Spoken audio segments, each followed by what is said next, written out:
আসসালামু আলাইকুম, শুভ সন্ধ্যা বন্ধুরা। কেমন আছেন? আশা করি ভালো আছেন। আল্লাহর রহমতে আমিও সুস্থ আছি। তো আপনাদের কাছে চলে আসলাম আবার একটি ভিডিও নিয়ে। গুলশান সিটি, গুলশান 1 নাম্বার হতে 2 নাম্বার রাস্তা যাওয়া প্রচণ্ড জ্যাম। এবং যেমনটা দেখতে পাচ্ছেন আপনারা, 2 নাম্বার থেকে একে আসার পথে মাঝখানে একটু ফাঁকা আছে এবং সামনে প্রচণ্ড জ্যাম দেখা যাচ্ছে। যেমনটা আপনারা দেখতে পাচ্ছেন, আপন জুয়েলার্সের অপর পাশে প্রচণ্ড জ্যাম। এই জ্যামটা থাকছে, মাঝে মাঝে ছেড়ে ছেড়ে আবার ক্লিয়ার হচ্ছে। তো আসলে যেহেতু সন্ধ্যা হয়ে গেছে, এখন অফিস ছুটি হয়ে গেছে, অধিকাংশ সরকারি বলেন বেসরকারি বলেন ব্যাংক সর্বস্তরে সবাই ঘরে ফিরতে শুরু করেছে। যেমনটা দেখতে পারবেন আপনারা, গুলশান 2 থেকে একে যাওয়ার সিগন্যালটা প্রচণ্ড জ্যাম। আশা করব সবাই খুব সাবধানে যাতায়াত করবে। তো সবাই সাবধানে যাতায়াত করবে, রাস্তায় প্রচণ্ড জ্যাম আছে। আশা করি সবাই নিজ নিজ দায়িত্বে রাস্তা পারাপার হবেন। এবং রাস্তার 2 পাশে প্রচণ্ড জ্যাম।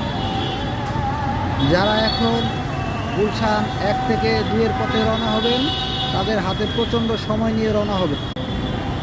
যারা 1 থেকে 2 দিকে যাচ্ছেন, আশা করি তারা প্রচুর সময় হাতে নিয়ে রওনা দিবেন, কারণ 1 থেকে 2 যাওয়ার পথে প্রচণ্ড জ্যাম আছে। যারা 2 থেকে 1 দিকে আসতেছেন, তারা কিছুটা হলেও ফাঁকা পাবেন। 2 থেকে 1 হোটেল রেডিসন পার হয়ে স্ট্যান্ডার্ড চার্টার্ড ব্যাংক হয়ে আপনারা আপন জুয়েলার্স হয়ে সামনে কিছুটা ফাঁকা পাবেন।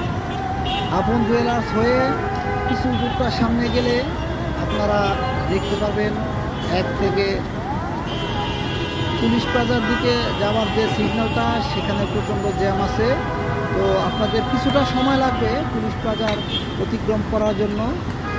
আপনারা যারা হাতিঝিল হয়ে বের হতে চাচ্ছেন, তারা হাতে প্রচণ্ড একটু সময় নিয়ে বের হবেন। যাতে করে আপনারা সুন্দরভাবে আপনাদের গন্তব্যস্থানে পৌঁছাতে পারেন। তো আশা করি সবাই ভালো থাকবেন, আমার চ্যানেলকে সাবস্ক্রাইব করবেন এবং লাইক এবং কমেন্টস করবেন, যাতে আমি আপনাদের এরকম সুন্দর ভিডিও দেখাতে পারি এবং রাস্তা নিয়ে যে ভিডিওগুলো থাকবে আমি সেগুলো আপনাদেরকে দেখাতে পারি। আশা করি আপনারা আমার চ্যানেলকে সাবস্ক্রাইব করবেন এবং আমাকে লাইক কমেন্টস এবং সাপোর্ট করে যাবেন। আপনারা কমেন্টস করবেন, ভুল ত্রুটি হলে আমি যেন শুধরাতে পারি, সেজন্য